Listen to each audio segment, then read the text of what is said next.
Well, Max Verstappen has done it. He has broken his Monza curse. And once again, Mighty Max claims his maiden win at Monza. Welcome to episode 231 of Grid Talk. Today we are here to discuss the 2022 Italian Grand Prix. My name is Tom, and joining me, we have Sophie Richmond from Everything F1. Hi. Hi, Sophie. How are you? I'm doing well, thank you. And yourself? I'm very well, thank you, especially after that win. And then and then we also have double trouble. Like you said, Hamilton is definitely coming on. So it's again, like you said, with the grid penalties, would it have been P3? For me, maybe not, but what do I know? I'm just a fanboy. Evidently. So moving on to P4, just outside the podium, the resident Chile boy Carlos Sainz. So hell of a drive from him, I thought. I honestly thought at one point that he was in a position to take the race win, but then Ferrari says, "Do you know what? We'll just leave you out there on mediums and lol, good luck, hun." Yeah, I mean, we joke about Ferrari strategies. I think this has probably been the better race for strategies, given some of the dodgy calls and mistakes, especially last week, the 3 wheels that took place with Sainz. But it was a good race for him, and it was also good for the team, finishing P4, his teammate finishing P2, getting the points they needed for the constructors. I felt like it was a bit of a quiet race compared to everything else that was kind of going on with other drivers for Carlos Sainz.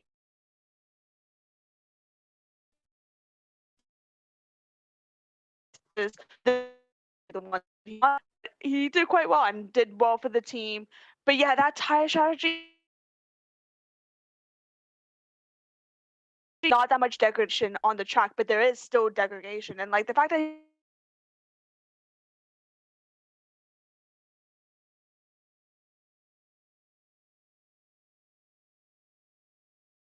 probably should have come in a little bit 2 or 3 laps earlier than what he pitted on. But other than that, I think it was quite a good race for him for sure.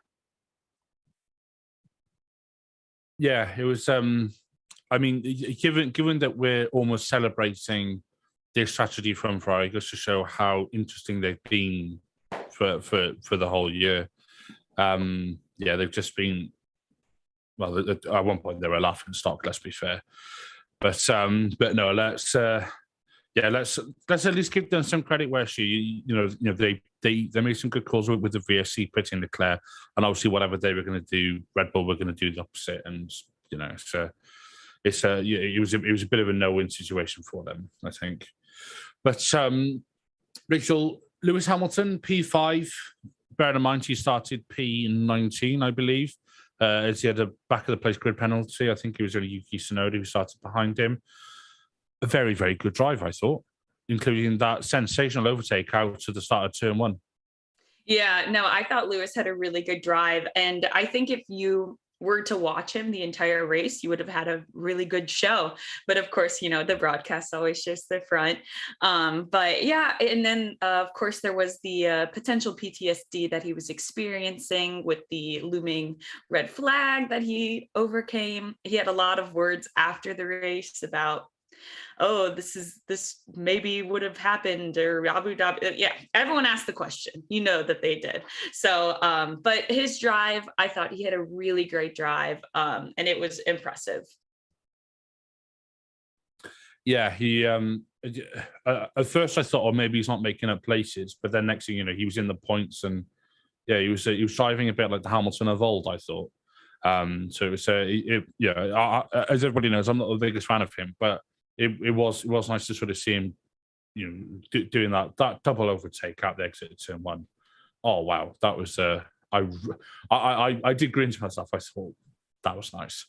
But yes, then P6 Warren, the Mexican Minister of Defense, and someone who probably gives Hamilton nightmares sometimes, Sergio Perez. Bit of an interesting race for him. He appeared to have brake issues after he pitted the first time. He locked up quite heavily going into the pits. Put the hards on. The hards didn't work. Then his brakes were smoking like an Italian grandma. And then and then he just ultimately ended at P6, but doesn't quite tell the whole story, I don't think.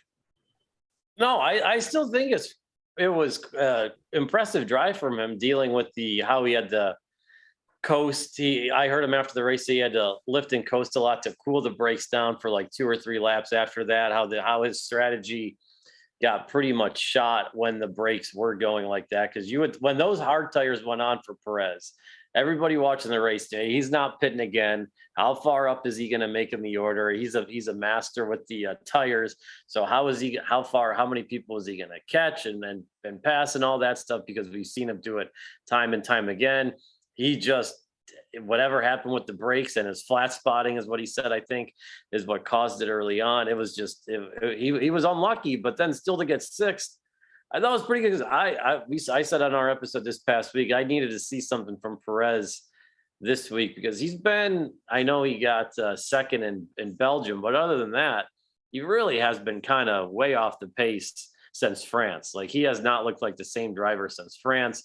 So he needed to get some good positive momentum for him. And I'd say this, even though his struggles, it was kind of a step in the right direction. It's a solid drive. I saw he wasn't thrilled after the race, but for everything that went wrong, it was probably the best he could have done. Yeah, absolutely. And I think if we wouldn't have had the red flag, bearing in mind he just strapped on a new set of softs, I think he probably would have had Hamilton. He was certainly gunning for it. And sorry, not the red flag. That's my wishful thinking. The safety car, I should say. So when that came out for the Schorr McLaren, I think that rather hampered his final stint, or his sort of last charge, if you like. Speaking of McLarens, Lando Norris, P7. So Lando had an awful start. He really bogged down. I don't know if he hit anti-stall, or or what, but he got swallowed up going into turn 1. Bit of a scrappy race, because he sort of went off at turn 1 a few times, and he got done a bit with a slow pit stop, but a good recovery drive, even if it wasn't the most sort of smooth sailing of days. Definitely, yeah. So he anti-stalled, and literally, I think it's also because of how good the other drivers got off the line, like Gasly, Hamilton, all that. Not Hamilton, Gasly, and a few others as well. I think it kind of made it look a little bit more bad than it probably was. But he had some good battles. My comment earlier with him and Gasly going into the turns where obviously we saw Max and Lewis last season making out alive, I found it was quite funny. But there's some good battles that did take place. Obviously, he didn't DNF, which is part of the Monza curse, where normally both of the drivers of the winning team from previous season DNFs. So good thing, good points as well, given as well that Alpine had 1 DNF as well this race. So good for the constructors battle between McLaren and Alpine. But damage limitations, I think, for a bad start. The minute that happened, we kind of knew that it wouldn't be like a absolute best race for Lando, but he still got the points. He still finished all right and didn't DNF. Yeah, absolutely. It was a good sort of recovery race for him. And very good point you mentioned about the constructors as well, because Alpine are now on 125 points, McLaren are on 107, so there's only 18 points between them. So that P4 is all to play for. And also, when Mercedes overtake Ferrari for P2, don't forget Ferrari will be in that fight as well. That's for you, JR, if you're listening. So that's my friend in America, who's a very big Ferrari and Chucky Leclerc fan. Moving down the grid, Rachel, we have Pierre Gasly, P8. I would say, well, for me, bear in mind I'm trying to be impartial, I'd say solid, if not unspectacular for him today. He had a decent qualifying, I thought, and then just sort of held his nerve in the race. He was on hards for a bit, I believe. So the hards, obviously, we saw they didn't work today. But all in all, I thought he had quite a good day. How do you think he got on?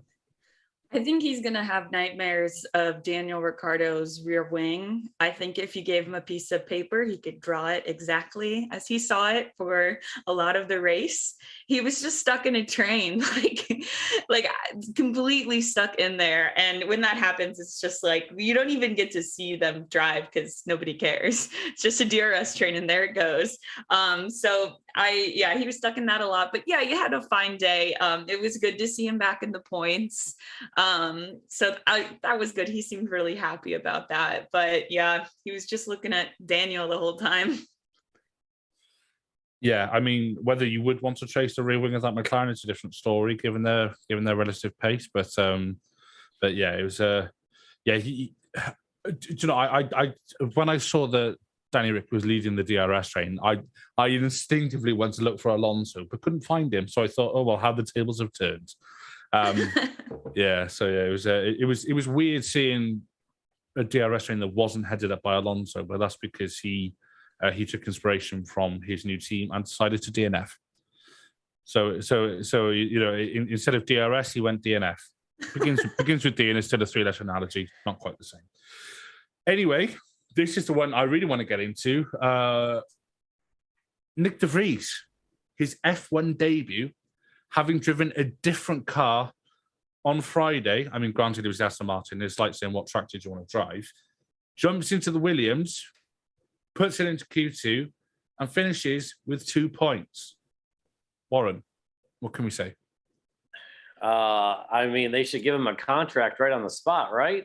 Like, I seriously, like, I know that's not how this really normally goes, but if we're just in a results-based business here, like, no training too for the race. Like, obviously he's not up to like race stamina. He said his shoulders were killing him at the end of the race. I think, like, obviously P9 quite impressive. I think getting out of Q1 might be even more impressive than what he did in the race, just because that he didn't even get FP3. Like, the first laps he did in Q1 were just, those were the first time he drove the Williams, and I mean, really sensational stuff. He's 27, right? I think. I think he's the same age as me. Yeah. He looks like he's about 22 years old. I need a birth certificate check. He looks so young. There's no way he is 27. But no, just incredible. I mean, it really is like. And then you got to look at the other side of Latifi. Like, God, it's really a heartbreaker for him. Like, it just shows like. You're either fast or you're not. Like, it's car with the, you either have the speed in you or you don't, and he just doesn't have it in him. And it's like, that's the other side you got to look at. Like, it's tough, but I mean, that's what it is. But de Vries, I mean, quite impressive. He did get called in the steward's office though at the end for I guess unsafe driving, they said, but it was only a reprimand, so he didn't get a penalty, so he sticks P9. And I will say, look, one race, he's going to probably get 20th in the championship. I chalk that up as a successful season. You beat 22. He beat 2 drivers this year in the championship. That's pretty good for probably only having one race. Yeah, and Sophie texted me during the race and said that he's already ahead of Latifi in the championship, and it's like he's done one race, he scored 2 points, and Latifi has finished a high of P12. And I do agree with what you said as well. This is a results-based business, and it's I mean, you can't get much better of an audition than that, can you? It's just I would like to see him on the grid next year. I think he deserves it. I said this yesterday. I think put him and Albon next to each other in that Williams, that team can go places. Get both of them tied down on multi-year contracts. Get the Latifi out the door. He's garbage. We've seen it. Goodbye, son. I mean, he's probably absolutely doo-dooing himself anyway after seeing someone come in and take points on his F1 debut, having driven a different car. Well, just 2 days prior. Like, if you're Williams, how can you not, like, obviously the seats in question, they're like, oh, maybe we could have maybe we're sticking around Latifi because we want to wait for Logan Sargent. If you really want Logan Sargent, and you have no business bringing him in, rather than De Vries, who just said, I could just come out of pretty much off the street right now with pretty much from the Mercedes garage right into your car, and I can get you 9th at Monza. I mean, as you said, what else does he need to prove? Bearing in mind, De Vries was in Mercedes hospitality doing a Hulkenberg where he's having cappuccino and cake, and then he gets the call and he has to lunge down the grid to Williams. And he gets in and does that yesterday and does this today. I mean, Josh Capito before the race when I think Simon Lazenby managed to grab him for a minute and said, what have you got planned for next season, basically? And Josh said, we've got plenty of options and we've got time and all the rest of it. If I just, seen that race today, I'd be emailing, De Vries manager saying, hey, Boo, how you fixed for a seat next year? Because how could you not? I know we talked a lot about a Williams driver, and for once it's good, which is nice. Well, we might be in Singapore as well, because we don't know how long Alex's recovery is, because it could be, I think they said minimum 2 weeks, maximum a month, depending on how it goes. So we could still see him in Singapore, and I think that'll be the bigger test of Nyck as well, because that track not been done since 2019. If we could do it in Singapore. If he can get top 15 in Singapore, if he was to race, that's another nail in the coffin in Latifi's case. I think it'd be really hard for Alex to be ready to race. Like, recovery is one thing, but being able to drive an F1 car, I think that'll be, think about your recovery and pulling on your stitches and all that. Like, I just don't see him, if he does it, that would be great, but he's going to be in a ton of pain and ill after that. Yeah. So I think there is a decent chance that we could see Nyck again, which really sad for Albon, but I wouldn't be mad about it, seeing him go one more time. That would be, he also, just to talk about him a little bit more, I don't want to take too much time, but he's had a great pre-Formula One record, all the things that he's done, he's so accomplished, and seeing him sit in that Mercedes garage next to Toto, it's just, it doesn't do him justice. You just want to see him on the grid, especially after today. Absolutely. I fully agree. I did like when you could see him sitting next to Toto and they both had their jumpers tied round. It looked like I'll tell you what it looked like. It looked like Austin Powers and Mini-Me. That's what it reminded me of, seeing those two sitting next to each other. It looked bring your son to work today. Yeah, exactly. Yeah, but no, De Vries deserves a shot at F1. I actually met him at 2016 in Hungary because a mate of mine was racing in GP3 that year. Because De Vries actually had a DNS for the feature race, and my mate won the feature race. So I met De Vries because his garage next to us. He's a super down to earth guy, really, really, really nice. I was having a good chat with him about you obviously I'm nobody in that sense, but he was really nice, and he's quick as well. And he obviously won F2, he won Formula E. He's had a good weekend out today. He's a bit more mature because obviously he's that bit older, and obviously F1 drivers these days are barely out on nappies and they're into F1 cars. Just look at Tsunoda.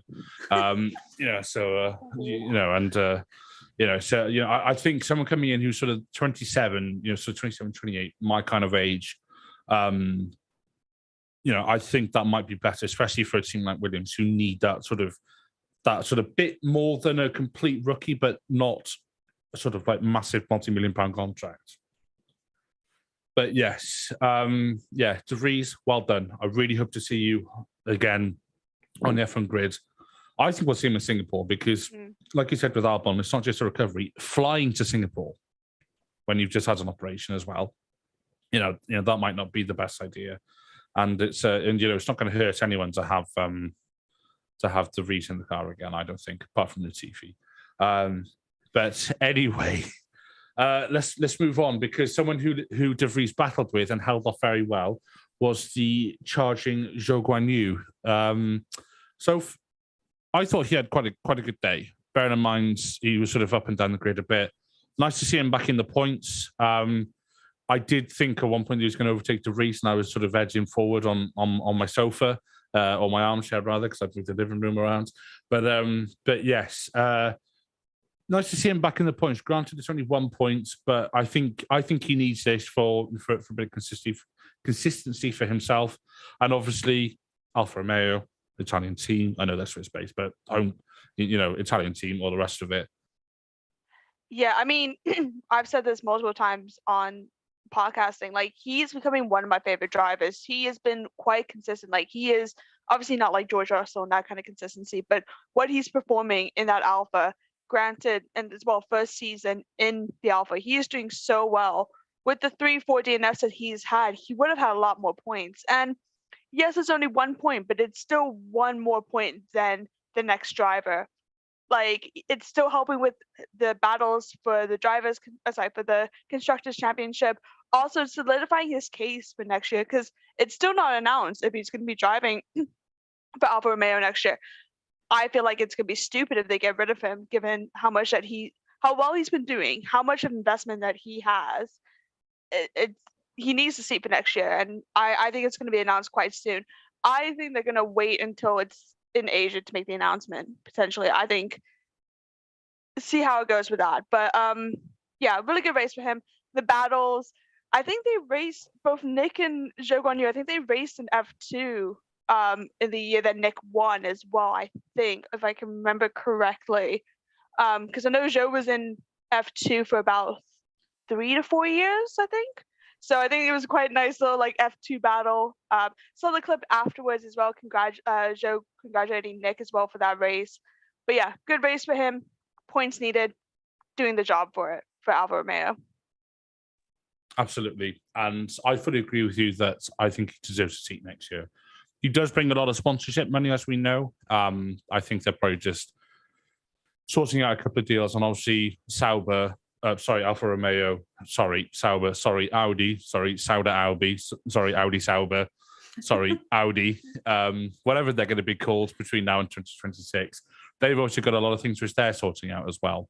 So it's, I mean, we don't even know that Audi are going to Sauber, but they are. Where else are they going to go? Actually, Red Bull. Given the Porsche pulled out, hey ho. Yeah, I think we'll see Zhou on grid next season. I agree with everything you just said, Joe. He's had a pretty consistent season, and he's getting better. Obviously, reliability hasn't helped, but that's hashtag just Ferrari things. Outside the points, we'll probably rattle through these quite quickly because there's not an awful lot worth talking about. Esteban Ocon, P11, Rach. I think people are expecting more from Alpine, but ultimately. I'll give you both Alpine drivers because Alonso obviously DNF'd with reliability issues. Yeah, so Esteban, I did expect more for sure. I mean, finishing 11th when you have this car that has great straight line speed and you're in Monza, like you would think that this would be somewhere that they could just blow past everybody. Like it just doesn't really make sense to me. And the car for him at least worked fine. Everything was fine. There was no issues that he was dealing with. And I guess you could say he just got caught in traffic, but I don't know, definitely expected more from the Alpine this week. And then Fernando DNF'd. I mean, I don't really have much to say. If anyone wants to take Fernando, go for it, but I don't have much to say. No, to be honest, there's nothing to say about Alonso. He DNF'd as his car was overheating. And like I said, I think he just saw, I'm going to Aston Martin. They've done a double DNF. They've done a double DNF. Let me show you how good a whipping boy I am. And then he said, I'm going to DNF. So that's obviously what happens. And for anybody listening, that was sarcasm. Just before people get the pitchforks out for me again. Mick Schumacher finished P12. Warren, anything to say on him or not really? I will just say I just saw this from Gunter. If I will let Gunter speak for me when it comes to Mick. I think they were not expecting a good race going into this weekend. It's just not the type of car or not the track that suits their type of car. So they were expecting a poor weekend. But Gunter had said that considering that Mick Barely had any time during practice, his lack of track time. And where he started, he was very happy with P12. So you know what? I would say that's the way to look at it. Because if you really do think about it, Mick didn't have any. He was not on the track in FP1 because they decided to put Giovinazzi in there, and that which doesn't make any sense unless you're trying to give him an audition for next year. But we don't need him we don't need him back in the grid. We don't need him back here. And then he's got the technical issue in FP2 that he's got no track time. You know what? So fine weekend. I ever since Haas brought those upgrades to Hungary, they have just been in the toilet big time. That was whatever happened there, the white Ferrari, whatever was being reported there, that has not materialized. Yeah, that's you made a very good point actually, and okay, I know Gunther said it, but I'll take the credit for it, Warren. Where he said obviously he sat out FP1 for Giovinazzi. I don't think that's an addition. I think that's just a publicity stunt, like I said yesterday. Italian driver, home track. Yeah. Mhm. Yeah. That's just so that Tifosi can, just pray and hope for something good to happen, which didn't. Unlucky. And then obviously had technical issues, and he was sort of involved in that sort of gaggle of cars at the start, and just P12, to be honest, not a bad result, given everything that happened. He had a good battle with Latifi a few times, so overtaking, like going back and forth. That was like the only thing I remember of next racing today. Battling with Latifi, is that something you really want to celebrate? I mean, it was a clean move he did though around the outside. It was a clean move. Actually, I'm glad you mentioned that because I'd forgotten about that. That overtake into turn one, he locks up his fronts, and I thought, oh my God. Yeah, I thought, oh my God, you're going to wipe out the Latifi. I mean, no great loss. And, and I thought they were going to both end up on that escape road out of turn one. But the way he obviously stamped on the anchors, locked the fronts, and then let go of the brake, and he held it into turn one. That was a super move. That was full on Daniel Ricciardo 2016. That was, So I'm glad you mentioned that. Actually, that was a really good move. Sorry, something's just broken behind me. I think the cats are running rampant again. I just felt a dull thud and just like. With how many DNFs though? You don't worry about that. You don't worry about that. Just look at where it's finished. He's not last in the classified finishers, which he's always the heavy favorite in the betting markets for. So that's a good start for him. Oh, I should have put a bet on then, shouldn't I? 20 he's like always out of 22, 20 drive it grid. He is legitimately always minus 200 to get last as a classified finisher, which is he's as big a favorite as Max is to win as he is getting last classified.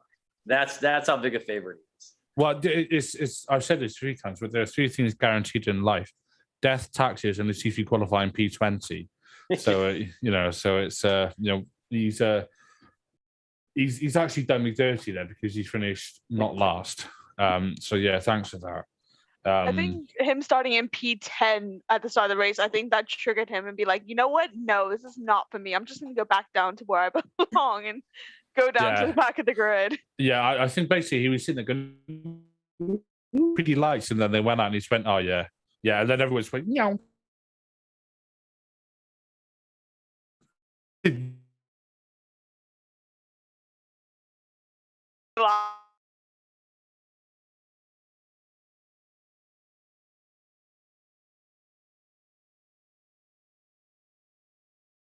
Go TV and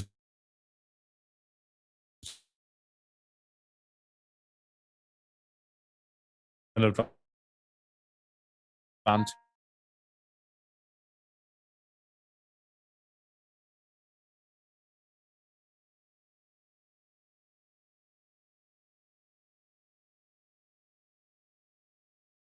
Recording in progress. He's not had a very good season. He was on for a solid result today. He was on for a really, really good result because yesterday, my bold prediction, I said Danny Rick finishes ahead of Lando Norris. I thought at one point that was going to happen, especially when Lando had a slow pit stop. So I kind of remember what order we're in now. So, Rick, I'll just go to you. Danny Rick, I thought, like I just said, I thought he had a much improved day today. What did you think? Not really. I think Fair that enough. All right. his spot where he started in was, I mean, he did whatever in qualifying, and then ton of grid penalties put him in that position, and then he led a DRS train. Great job, Daniel Ricciardo. Sorry, I don't mean to be like super mean about it, but like he, if there's an episode on this in Drive to Survive, he's gonna be like, oh yeah, what? Look at me, so great. And then the next one, he's gonna be like, I'm back. And then we're just not gonna see this continue. So I don't know. Not to be a total Daniel Ricciardo hater, because I think he's a good guy. I just think it's time to go. Yeah, I think he should head to NASCAR or something. He would be great. Yeah. He'd be great in IndyCar now. Yeah. He'd be great. I think he'd be happy. I think he would be happy. Yeah,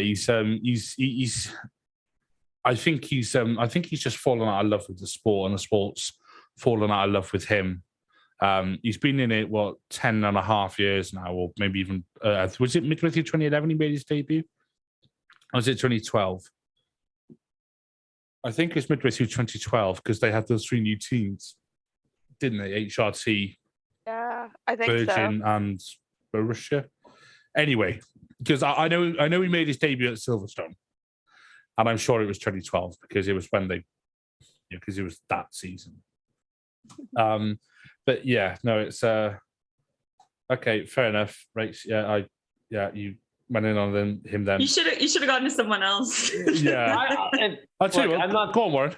I'm not a big Danny Rick guy. If you listen to our pod, you know that. But look, he hasn't made it out of Q1 or Q2 for a while. Getting into Q3, you know what? I think he put himself in a position to do well with the grid penalties, like what happened with Russell. Like if when you have these grid penalties and you get yourself into Q3, you're vaulting up past 4 people. So you're going to give yourself your margin of error in the race is greater to get some significant points, especially if you've been struggling. And he did that to an extent this weekend. And then I don't even know what happened with the car.